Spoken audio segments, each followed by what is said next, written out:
আশপাশের মসজিদগুলি খোলা রাখা হয়েছে, আশপাশের যে মাদ্রাসা এবং স্কুলগুলি আছে সেগুলিও খোলা রাখার জন্য তাদেরকে রিকোয়েস্ট করা হয়েছে।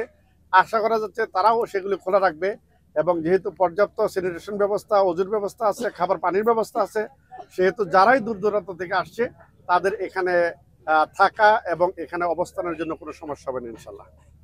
আপনারা যারা কাজ করতেছেন আর এই প্যান্ডেল সাজানোর জন্য যারা কাজ করতেছেন তাদের খাবারের ব্যবস্থাটা কিভাবে হচ্ছে? তারা আপনারা কি রান্না করতেছেন না বাসা থেকে খেয়ে আসছেন? এখানে যারা আছে তাদের জন্য আলাদা ব্যবস্থা হচ্ছে খাবারের, এবং যেহেতু কয়েকশো লোক এখানে একসাথে কাজ করছে সেহেতু তাদের খাবারের ব্যবস্থা নিজ নিজ ভাবে হচ্ছে। বাসা থেকে খাওয়ার কোনো সুযোগ নেই, একসাথে সবাই রান্না করে আলাদাভাবে খাওয়ার ব্যবস্থা হচ্ছে। একসাথে কতজন মানুষের রান্না হচ্ছে? এখানে প্রায় 250 জন একসাথেই খাচ্ছে। জি জি, সবাইকে এই মাহফিলে আশা করি ঠিক সময়ে চলে আসবে এবং আমরা আশা করছি যে সকালের মধ্যেই, ফজরের মধ্যেই হয়তোবা এই পুরো মাঠ ভরে যাবে এবং আশপাশের এলাকায় হয়তো ফজরের পরে যারা আসবে তাদের জন্য জায়গা পাওয়া অনেকটা কঠিন হয়ে যাবে। আমরা আদার্স মেহমানদের জি আদার্স যে দুইজন মাওলানা আছে ওনাদের কথা বলবো আমরা একটু ছবিটা নিয়ে নি। তারপরে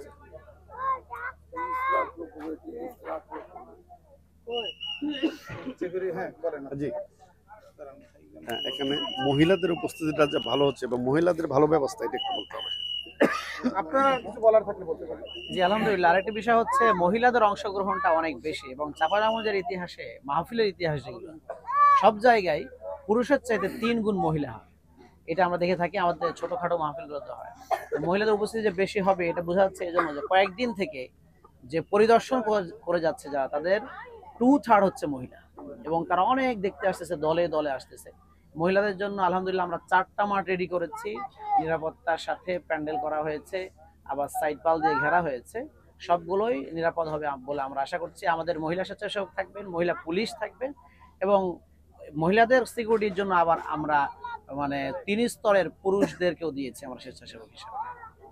তো আর আমাদের এখানে প্রধান মুফাসসির তো বিশ্ববরণ্য আলেমে দ্বীন ডক্টর আল্লামা মিজানুর রহমান আজহারি, এছাড়াও আমাদের সাথে থাকছেন বিশেষ বক্তা হিসাবে চট্টগ্রাম বিশ্ববিদ্যালয় আরবি বিভাগের সম্মানিত অধ্যাপক প্রফেসর গিয়াসউদ্দিন তালুকদার এবং বাংলাদেশ মাজলিসুল মুফাসসিরিনের সম্মানিত সেক্রেটারি জেনারেল বিশিষ্ট আলেমে দ্বীন মাওলানা নুরুল আমিন, উনিও থাকবেন।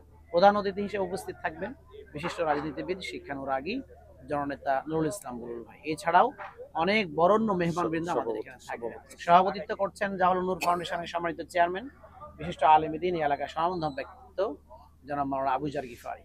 এছাড়াও সারা দেশ থেকে বিভিন্ন ধরনের বাছাইকৃত ভালো মেহমানরা আমাদের সাথে উপস্থিত থাকবেন ইনশাআল্লাহ।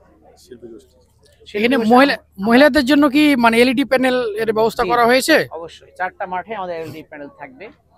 আর আগামী কাল থেকে মানে হচ্ছে 21 তারিখ আমরা আশা করছি 21 তারিখ বিকাল থেকে দূর দূরান্ত থেকে মানুষ চলে আসবে, যেন তাদের মনের খোরাক জোগানোর জন্য, উদ্দীপ্ত রাখার জন্য, উজ্জীবিত রাখার জন্য আমরা আগামীকাল 21 তারিখ বিকাল থেকেই বা মাগরিব পর থেকেই মূল স্টেজে কালচারাল অনুষ্ঠান অনুষ্ঠিত হবে ইনশাআল্লাহ।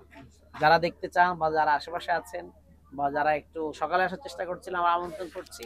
কালচারাল অনুষ্ঠান যাদের ভালো লাগে তারা অবশ্যই এসে উপস্থিত হবেন আমাদের এখানে, দেখা হবে ইনশাআল্লাহ। যারা আসতে পারবেন না তাদের জন্য লাইভ সম্প্রচার, যারা আসতে পারবেন তাদের জন্য লাইভ সম্প্রচারও হবে ইনশাআল্লাহ। আপনাদের পেজটার নাম বলে দেন। যে আমাদের লাইভ সম্প্রচার হবে ফেসবুক, ইউটিউব দুইটা থেকে। ইংলিশে জাওয়ালুন নূর ফাউন্ডেশন এই নামে আমাদের ফেসবুক পেজ এবং ইউটিউব হচ্ছে জাওয়ালুন নূর ফাউন্ডেশন। দুইটাতে চোখ রাখবেন। আমরা শেয়ার করেছি আমাদের পেজে, চোখ রাখলে আমরা সব কিছু আপডেট দেবো সেখানে ইনশাআল্লাহ। আসসালামু আলাইকুম। ওয়ালাইকুম আসসালাম।